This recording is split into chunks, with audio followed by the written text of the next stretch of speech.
back and forth, but Grandpa Eager used to work at a grist mill down here on the river for, I think, Udall's. Udall's, yeah. And Fort Apache was live then. They had the cavalry there, the black guys. And Gramps would take a load of flour over to Fort Apache. And they'd pay him the money for the flour. And coming back, there's a ranch on this side of between Honda and White River now. There's a ranch on the north side of the road. I don't know how to, Cooley, isn't it? Cooley's, yeah. Cooley Ranch. You used to have an old barn there. And the guys, when they come by, it was late, and it'd take them almost a week to make that trip back and forth. Well, Gramps had the money for that flour, and coming up, he got the Cooley Ranch, and he was tired, he's worn out. Well, he decided he's gonna go in that barn and sleep. Well, he got up inside the barn, and there was another guy in there already.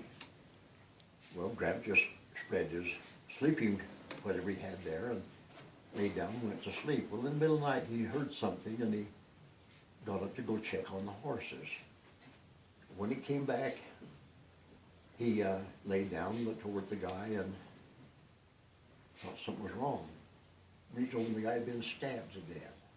Oh. And he'd heard somebody outside messing around, and he decided that he'd been followed from Fort Apache by some old black soldiers, the old cavalrymen, wanting that money. Well, Gramps switched places with the guy that had been killed. And lay down and real quiet, and he heard somebody come up in the middle of the night, and he heard thump, thump. Somebody was swearing and carrying on. There were 2 or 3 guys there. And just real quiet. They said, it's not here. Couldn't find it. They left, but they had stabbed the guy again in trying to find that money. And Gramps said it just scared him to death. Could you imagine? And I thought maybe Gramps would just tell me a story. He told Neil the same thing.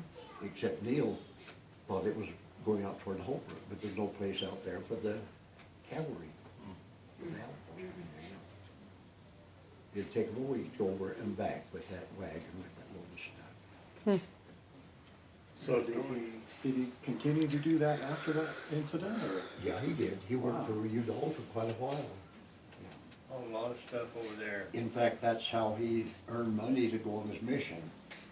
As you go out of Eager, going up Water Canyon, there used to be a little log cabin off the right side of the road. There's a little bit of a hill there. Still The there. road drops off the side and back into the right.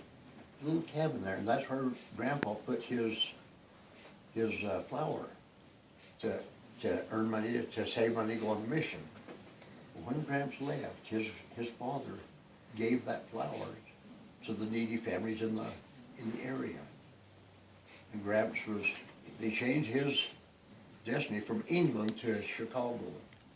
So he ended up in Chicago on a mission rather than in England. Because the money was gone. Yeah, didn't have the money to go over there and live there. There's one on Dad that, not sure you were there, but out of Coyote, he had some leased land. He'd run his cattle out there in the winter. He wanted to move a fence line, a barbed wire fence line, a 4-strander.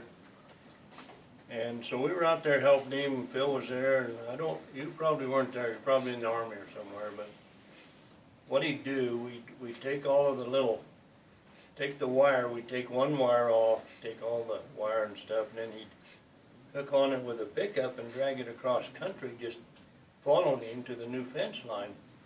Well, on one drag, here came a bobcat across, and so Dad just hit that thing in second gear and gunned it. Here come that old bobcat just shooting across, and it was pretty bare country, but there was one little